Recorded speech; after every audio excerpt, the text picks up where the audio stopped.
Treacle Pudding Town by Enid Blyton. Thomas loved treacle pudding.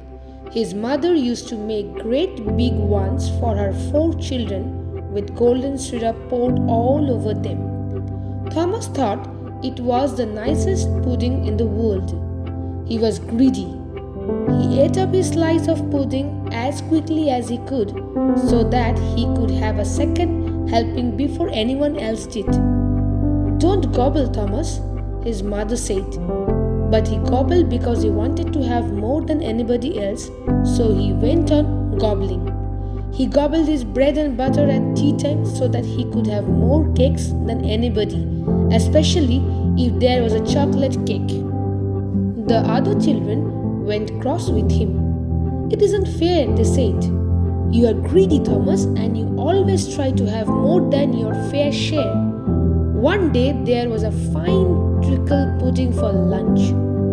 Thomas had 2 big helpings, and then his mother said the rest of the pudding was to be saved for Ellen, his sister, who was going to be late for lunch that day. Thomas watched his mother put it into the larder. He longed and longed for just one more piece, although he had already had quite enough. His mother went out into the garden to put some clothes on the line.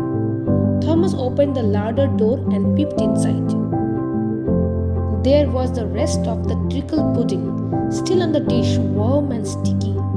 Thomas looked and looked at it, and then, what do you think he did? He took a spoon and gobbled up the rest of that pudding. Wasn't he horrid? When he had finished it all, he was frightened. What would his mother say? What would his sister do? She would smack him hard and pull his hair because when she flew into a temper, she was very rough.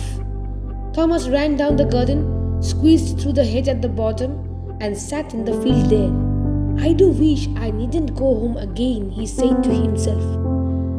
"I shall get into trouble when I do." He sighed a heavy sigh, and a small man hurrying by stopped and looked at him in surprise. "What's the matter?" he asked. "Oh, I just don't want to go back home," said Thomas. "I know I shall be told off if I do." "Poor boy," said the man. He had a long beard reaching nearly to his toes, and the brightest green eyes that Thomas had ever seen. "Well, why go home? Isn't there somewhere else you can go?" "No," said Thomas.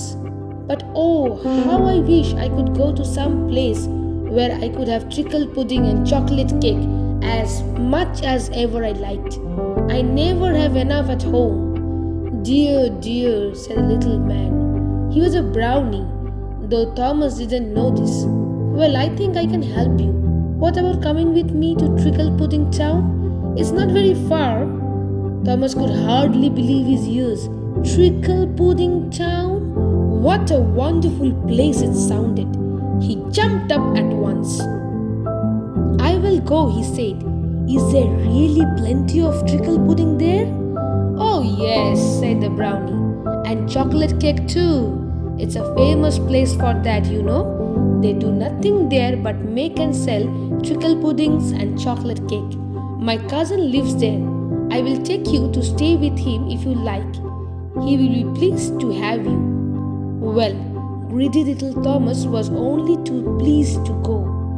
He forgot that his mother would worry about him. He forgot that he had promised to tidy his bedroom after lunch. He just wanted to get to those puddings and cakes.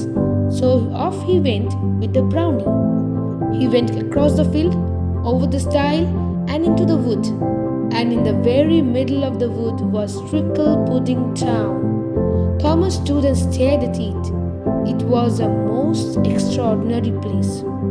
"Why, the houses are the shape of treacle puddings and cakes," he said. "How funny! And look at the stream. I'm sure it's full of treacle instead of water." "Here is my cousin's house," said the brownie, going into a tiny house shaped like a birthday cake.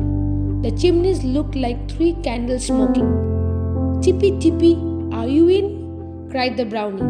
"I have brought a friend to stay with you."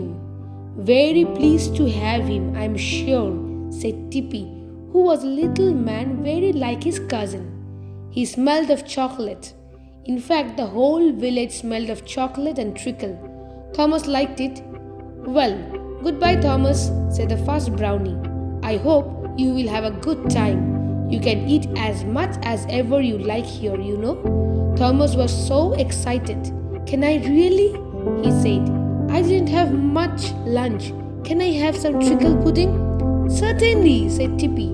He went to the kitchen and came back with a white dish in which was a steaming hot pudding with yellow treacle poured all over it. "Help yourself."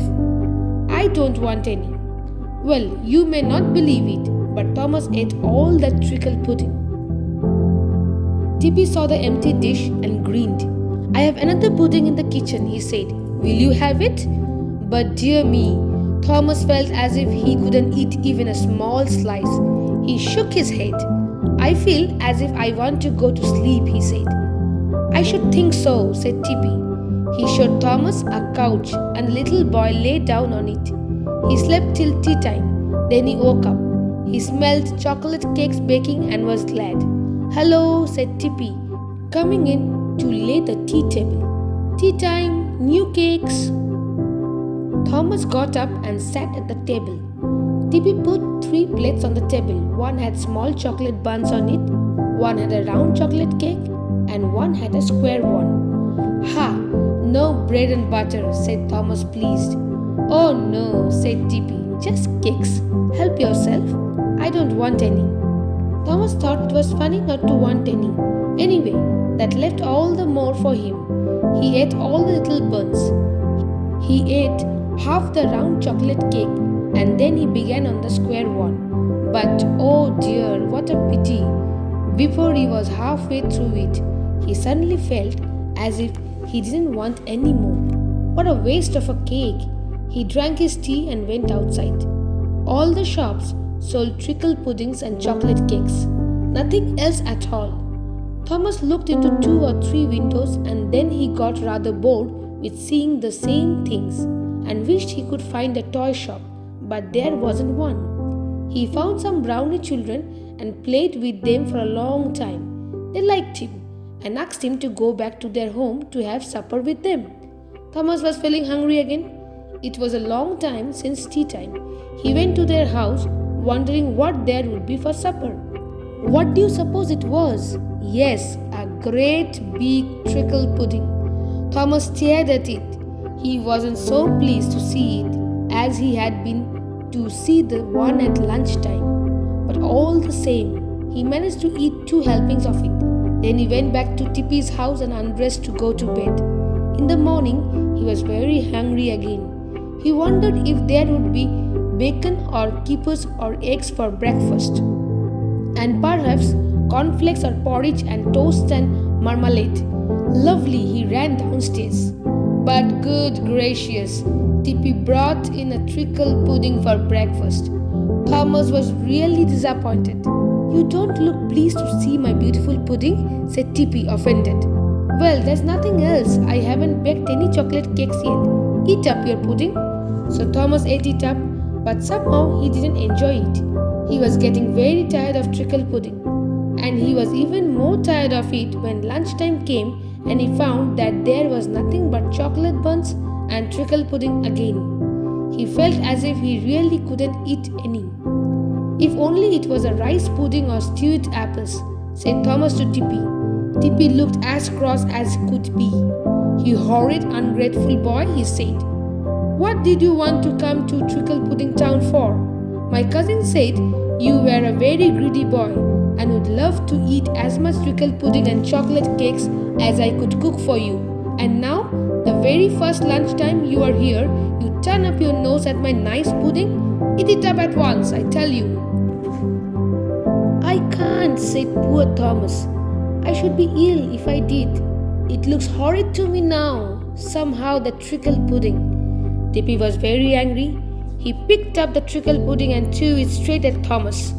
It hit him on the nose, and the treacle ran down his face. Then Tippy snowballed him with the chocolate buns.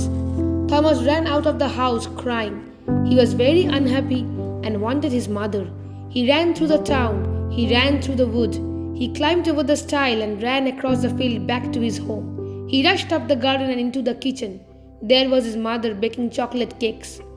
"Mother, mother," cried Thomas, hugging her. "Did you wonder where I had been all this time?" "No, Thomas," said his mother in surprise. "It is only an hour since lunch." Then Thomas knew that a day in Treacle Pudding Town was only an hour in a world, and he was glad. But there was something he had to tell his mother. "Mother," he said, "please forgive me, but I ate the rest of the treacle pudding out of the larder." "Oh, Thomas, how naughty of you," said his mother, shocked. "It's a good thing that Ellen has stayed to lunch at school after all. You must never do such a thing again, but I will forgive you because you have told me." "Thomas, don't be a greedy little boy. No one likes greedy children." "I won't be greedy anymore," promised Thomas. "I expect you will be, though, at tea time when you see new chocolate buns on the table," said his mother. But she got a surprise, for Thomas wouldn't eat a single chocolate bun, and he won't eat treacle pudding either. He can't bear to see one on the table. His mother doesn't know why, so she can't understand it. But I know why Thomas has changed, don't you?